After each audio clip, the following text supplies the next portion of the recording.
All right, perfect.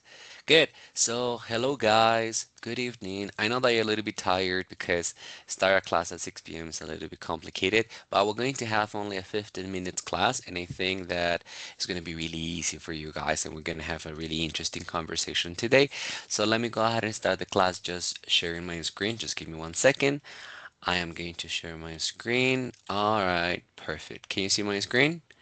Oh, sounds great. Perfect. All right. So for this micro class that we're going to have today, let's go ahead and start with a video. Actually, this is not a video. This is going to be a YouTube reel. You know that they are really, really short. And the subject or the topic that we're going to speak about is going to be artificial intelligence. But this artificial intelligence is going to be mixed with robotics, you know? So as you might know, sometimes right now, they're putting some AI intelligence in robots, and now they're doing a lot of stuff, you know. But what happened, the idea of this video is that we watch the video and we answer a question. The question that we're going to answer is going to be, what are some conclusions that you came out with watching the previous YouTube video? Okay, it's going to be previous as soon as you watch it, but right now I want you in this case to give me some conclusions. Okay, to give you the conclusions, I'm going to give you an example. So for example, this is an spoiler, but this is a conclusion that I got when I watched the video for the first time, okay? So the AI companies are using really expensive robots to do repetitive tasks. So with that, you already understand what is going to happen, but I want you in this case to watch a video. So let's go ahead and play the video, okay? All right, so we have already watched the video and it was really interesting, no?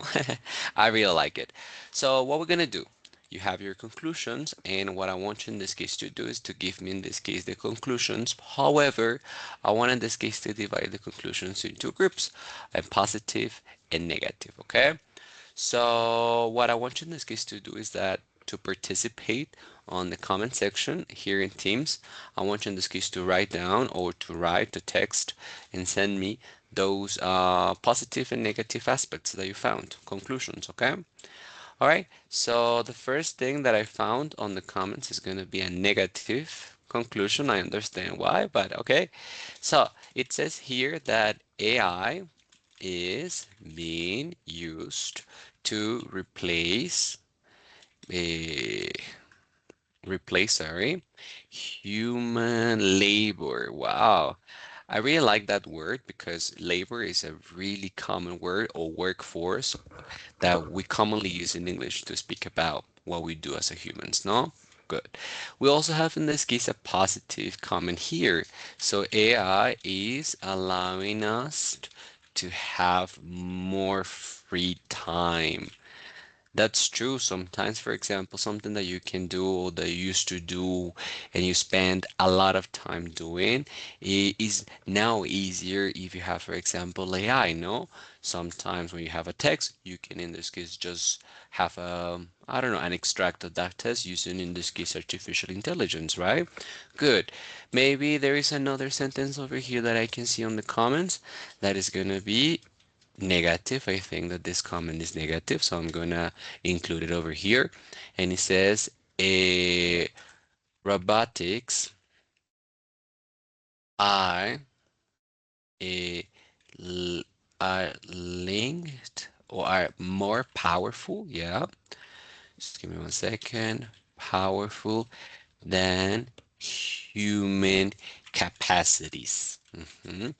It's true, no? In this case, when we as humans sometimes uh, we have in this case to eat, we don't have like if we have, for example, if we had the possibility just to be plugged, you know, to the energy and just be recharged, that would be great, you know. But in that case, robots, that's the easy thing about robots. They don't get tired sometimes, you know. All right, but I really like in this case your sentences, you know, and with that sentences we have, or we can continue with what is going to be the topic of today's class. And today's class topic is going to be participle clause, okay? I know that, my friends, let's go ahead and start first with a the transformation, I will say transformation of verbs or actions into concepts, okay? So, for example, I don't know. I have in this case drink water, okay? Drink water is healthy. You, because I speak Spanish, you speak Spanish, we can think that that sentence is going to be correct, yeah? But what happened? Sometimes when I want in this case to speak about the concept of drink water, we need in this case to use the ing to transform, ing to transform drink into a new concept. And in that way, I say drinking water is healthy. Now, it's not only like the verb is going to be like transformation from the verb to a noun, okay? And in that way, drinking water is healthy, no? For example, if I ask you, for example, a question to give me some examples, I don't know, maybe for example, being honest. What do you think? Being honest is what? If I have in this case to give me an opinion about being honest. All right, perfect. I see in this case in the comments, there is someone that it says being honest is a good thing, you know?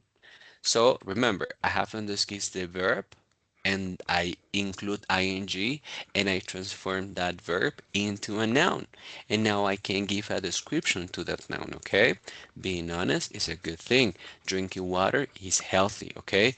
Going to, I don't know, traveling around the world is interesting. In that way, using ing, my friends, we're going to use or we're going to have in this case a transformation the verbs into concepts, okay? But what happened, my friends? Today we're going to learn, and I think that this is something that is not really new for you guys, but sometimes we can make the transformation or we can have a sentence, I will say, because we usually call them clauses that are going to connect, in this case, past ideas, okay? And that is going to be participle clause. Participle clause in this case has a really easy structure. The structure of participle clause is going to be like present perfect. You know that in present perfect we use the article or we use sorry, the auxiliary have. So in that case we have the have and what happened? Remember the last example? In the last example I used ing to transform the verb into a concept. So I'm going to transform in this case the article into a concept we're gonna say and I use ing. But what happened? With this structure, we need to include the past participle, okay? The verb in past participle. What is the difference between this friend and this friend over here? The difference, my friend, is that the participle clause usually is going to be something that happened in the past, okay? So we're going to set ourselves in the past to give in this case an idea of the concept, okay? What happened? For example, in the past, just 5 minutes ago, 8 minutes ago, we just watched a video, okay? And in the video, we have in this case some specific situations that happened in the past. So if we want in this case to refer to those things or that thing that happened in the past, what we're going to use is going to be, for example, haven't used humanoid robots. So our auxiliary have ing use. You know that in this case is a this is gonna be a regular verb. So because it's a regular verb, we're gonna use a ed.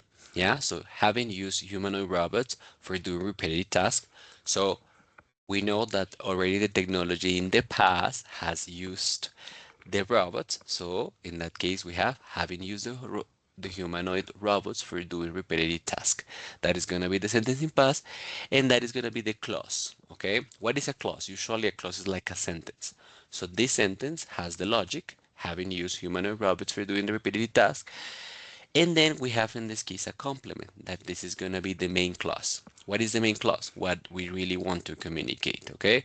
So having used human and robots for doing repetitive tasks, I feel is excessive. Okay, so I want to communicate that is excessive what?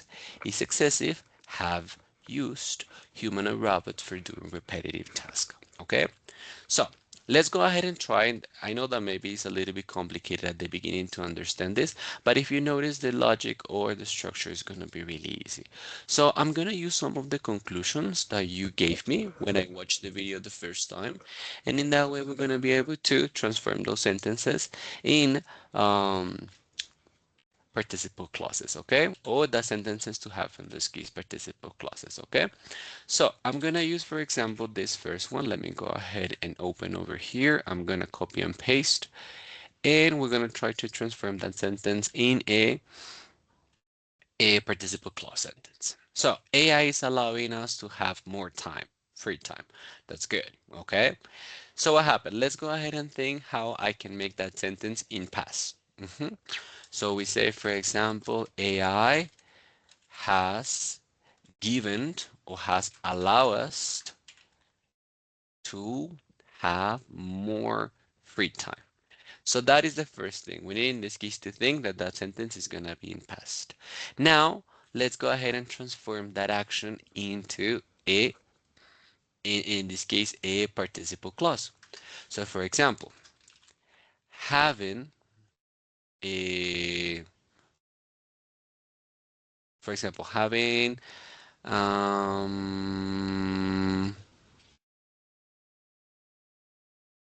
okay, having allowed a,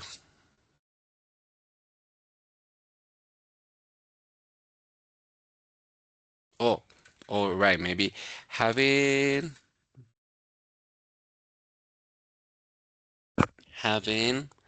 a,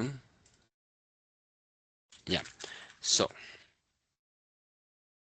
I'm gonna change the verb because I think that is gonna be better to obtain the things to understand a little bit more the topic. So having obtained more time because or due to, maybe that's gonna be, no, because of, that is better, because of AI. So having obtained more free time, sorry, I'm gonna make the conclusion here, because of EI. So this is going to be, for example, as I told you, the first sentence, and this sentence is going to be have auxiliary with ing, and then we're going to use in this case the past participle, free time because I feel is a great advantage for humanity. Okay, so if you noticed, I make a transformation of the first sentences. The idea in this case is that we have more free time. So AI allows us to have more free time in having obtained more free time because of AI expresses the same thing, you know? So I transform the sentence in participle clause, and then I have in this case an idea that is I feel is a great advantage for humanity. What is a great advantage for humanity? Having obtained more free time because of AI. Okay, let's go ahead and try in this case to transform the second sentence. I know that maybe sometimes some of the sentences cannot be transformed, but we're going to try in this case to use it, okay? So for example, this one, robotics are more powerful than human capacities. Wow, that is interesting, no? Um, maybe we can say, no, I don't like that one. Maybe this one is being used to replace human labor. Yeah. So maybe to give you an opinion, I can say I'm gonna put the conclusion that you gave me. I'm gonna make it bigger one more time. And here I'm going to say, haven't used a AI to replace human labor it is, for example, a discussion we need to have. Wow. So in that case, for example, the sentence was really easy, the transformation, okay? Because I can use, in this case, the same amount of words or the same kind of, the similar structure to do it. So it's also possible, okay? But what happened? I think that this way of using, in this case, the participle is going to be more formal and is going to give you a better understanding of English, okay? Perfect. So my friends, what we're going to do to practice is going to be this writing activity. So please write a list of 10 conclusions answering the following question. How can AI change my field of expertise? And with that, we're going to try to write an essay. Okay? And that will be it. All right? Perfect. So this is going to be the second part of the interview. So the first thing that I want to say is my name is Jaime. I'm a mother languages professional. I started to work as an English teacher when in 2017. I worked in this case with adults and teenagers. I work in an academy called American School Way. I worked there for almost 1 year and a half, but I decided in this case to change my field of working, and I have worked in different places. However, I've been working as an English teacher for in other kind of institutions as a half-time teacher. I work in this case in Smart. I have worked in Colombo, and I have worked on in in the university that is Arandina. It has been a really great experience. I do love in this case teaching, and I think that one of the biggest advantages, it would be that I have been working with teenagers. I have worked with children. For example, nowadays, including AI for doing certain tasks is something that I also planning on doing, and I have done certain activities that allow the students to feel more comfortable with using AI and using, in this case, any other kind of tool that can help them learn the language in a better way. Um, I also feel fluent with other languages, so I try in this case to bring that kind of culture from other languages, as for example, it could be French or Portuguese, and I try in this case the students to communicate with those expressions and to communicate with those experiences. I think that I know that, for example, as a former university teacher in the English department, I know that it's sometimes difficult to give classes at 6 p.m. to 10 p.m. So I always try in this case to be as positive and proactive as possible, try to be dynamic and funny, because I understand that they want in this case to go home, you know. So sometimes it's really important to give the students the idea, and that will be it. In total, it will be around 3 years of experience working as an English teacher. I do get my certification in IELTS teacher and in IELTS in 2000 and in 2021, in March 2021. But also, I want in this case to get another certification soon. If I have in this case the opportunity to have this job, what I'm gonna do is that for sure, I'm gonna get that certification. Um, I'm gonna get that certification for sure. That will be it, and that I don't know if maybe something that I feel motivated about it, but thank you so much in this case for paying attention in my class. If you have any comments, of course, I'm gonna be more than happy to be open and hear what you have to say about my class. I also try in this case to include certain things based on the student's performance, just in this case to go ahead and try to, yeah, try in this case to solve the problems that they have and that I can see that they are just in certain situations, you know. So hope that you have a great day. Thank you so much again.